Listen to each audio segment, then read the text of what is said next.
बाजार में सोने का भाव लगातार नए रिकॉर्ड बना रहा है और अब ये कहा जा सकता है कि सोना लख टकिया हो गया है। 10 ग्राम सोने के भाव 1 लाख रुपए से ऊपर पहुंच गए हैं। जयपुर में 24 कैरेट सोने के भाव 1,18,000 रहे। शादियों के सीजन और अक्षय तृतीया से पहले सोने के भाव ने नया रिकॉर्ड बनाया है। जानकारों की माने तो आने वाले दिनों में सोने के भाव और बढ़ सकते हैं। उसके बाद 2 से 3 हजार रुपए 10 ग्राम कम हो सकते हैं। लेकिन फिलहाल वैश्विक बाजार में अनिश्चितता का माहौल और खरीद बढ़ने से सोने के दाम बढ़े हैं। ऐसे में एक्सपर्ट सोना बेचने के बजाय खरीदने की क्यों सलाह दे रहे हैं? सोने के 1 लाख पार होने के नए रिकॉर्ड बनने पर जयपुर सराफा ट्रेडर्स कमेटी से बात की वरिष्ठ संवाददाता सुदर्शन सिंह शेखावत ने। सोने के दाम ऑल टाइम हाई चल रहे हैं। सोने ने आज फिर से बढ़त हासिल की है और जो ये कहा जा रहा था कि सोना पहले 90,000 ही अब 1 लाख के पार हो चुका है। 1 लाख के पार सोना जा चुका है। जयपुर की अगर हम बात करें, जेम्स एंड ज्वेलरी के लिए हमेशा से मशहूर रहा है। देश दुनिया के खरीदार यहाँ की जेम्स ज्वेलरी को खरीदने के लिए पहुँचते हैं। बड़ा असर मार्केट की जो उथल पुथल होती है उसका जयपुर ज्वेलरी बाजार पर सबसे ज़्यादा असर पड़ता है, हम ये कह सकते हैं। इस समय हम सराफा ट्रेडर्स कमेटी के साथ में मौजूद हैं। तमाम जो पदाधिकारी हैं वो यहाँ पर हैं। उनसे अगर हम समझने की कोशिश करें कि ये जो सोने के दाम है ये आखिर क्यों बढ़ रहे हैं और क्या और ज़्यादा बढ़ेंगे। देखिए, सोने के भाव जब से ट्रम्प का ने शपथ ली है तब से रेगुलर बढ़ रहे हैं। क्यों, जो टैरिफ वार चालू हुआ है उससे लोग पूरे देश, जो पूरी दुनिया के देश अपने आप को स्वीकार करने के लिए गोल्ड की खरीदारी कर रहे हैं।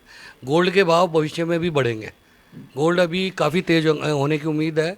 जिस भी डिप पे है उस पे लोगों को ख़रीदना चाहिए और हम ये कहेंगे जिसको जो भी रुके हुए हैं कि नीचे आएंगे उनको रुकना नहीं चाहिए, अपनी परचेजिंग कर लेनी चाहिए। जी बिल्कुल, परचेजिंग कर लेनी चाहिए, आपका ये कहना है। अगर हम आपसे जाने तो आप क्या कारण मानते हैं इसका और क्या आप जो सुझाव है वो देना चाहेंगे ग्राहकों को? देखिए, यदि हम ये देखें कि गोल्ड के भाव क्यों बढ़े हैं तो इसके लिए हमें थोड़ा पीछे जाना पड़ेगा। गोल्ड का उत्पादन कितना हो रहा है, गोल्ड का खनन कितना हो रहा है, जितना खनन हो रहा है उससे ज़्यादा की मांग है या क्या है, कितना स्टॉक विश्व के अंदर है। बीच में हमने देखा कि अमेरिका ने जो लंदन के अंदर LME में जो सोना इनका स्टॉक रखा हुआ था, उन्होंने ट्रंप के एक बयान से बाद उस सोने को अमेरिका में पोर्ट करा लिया है वापस से। तो ये एक प्रकार से एक अनिश्चितता का वातावरण जो बना है, इन अनिश्चितता के वातावरण के चलते हुए, सेफ हेवन डिमांड के चलते हुए सोने की खरीद विभिन्न देशों के सेंट्रल बैंकों के द्वारा की जा रही है। टैरिफ वार तो इसका एक सबसे बड़ा कारण है ही है।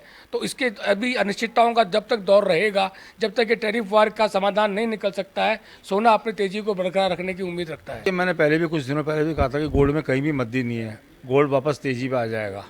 क्योंकि कुछ चंद दिनों पहले गोल्ड एक साथ थोड़ा मद्दा आया था, बीच में एक साथ 3-4 हज़ार भाव टूटे थे। लोगों ने, इन्वेस्टर थे, कई लोगों ने अपना गोल्ड बेच दिया। उनको लगा कि सोना वापस टूट जाएगा। एक न्यूज़ भी चलने लग गई थी कि सोने के अंदर सोना 55,000 के भाव आ जाएगा। तो लोग बहुत घबरा गए थे, इन्वेस्टर अपना सोना बेचना चालू कर दिया था।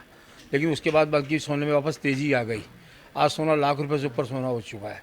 हो सकता है सोने में 2-3 हज़ार की मद्दी आ जाए, ऐसा कुछ भी नहीं है। लेकिन लॉन्ग टाइम फ्यूचर के हिसाब से अगर कोई भी इन्वेस्टर या कोई भी काम करेगा तो कहीं भी सोने में उसको नुकसान नहीं है। आज शादी ब्याह वाले हैं, वो सोना नहीं खरीद पा रहे थे, वो कन्फ्यूजन में थे कि अब सोना थोड़ा टूट जाए फिर हम खरीद लेंगे।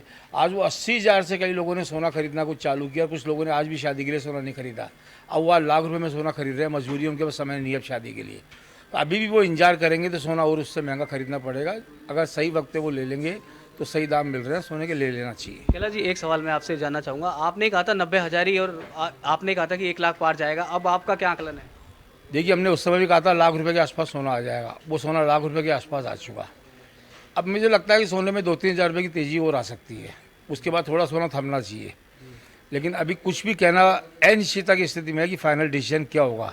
लेकिन लॉन्ग टाइम फ्यूचर के हिसाब से किसी को भी सोना लेने में बुराई नहीं है। जी बिल्कुल, तो जिस तरीके से दाम बढ़ रहे हैं सोने के, ये सभी एक्सपर्ट्स हैं, विशेषज्ञ हैं और इनका साफ तौर पर ये कहना है कि सोना अभी बेचना नहीं है, दामों में और तेज़ी यहाँ पर आ सकती है। बाजार में अनिश्चितता का माहौल लगातार सोने के भावों को लेकर बना हुआ है, बरकरार है और यहाँ पर जो एक्सपर्ट्स हैं उनका ये कहना है कि आने वाले समय में जो दाम है उसमें एक बार तो तेज़ी देखने को और मिलेगी, उसके बाद हो सकता है कि कुछ दामों में कटौती हो जाए, लेकिन फिलहाल जो तेज़ी बनी हुई है वो बनी रहेगी, इनका ये कहना है। अनिश्चितता का जो माहौल है वो लगातार यहाँ पर बना हुआ है। सुशील यादव के साथ सुदर्शन शेखावत, जन टीवी, जयपुर।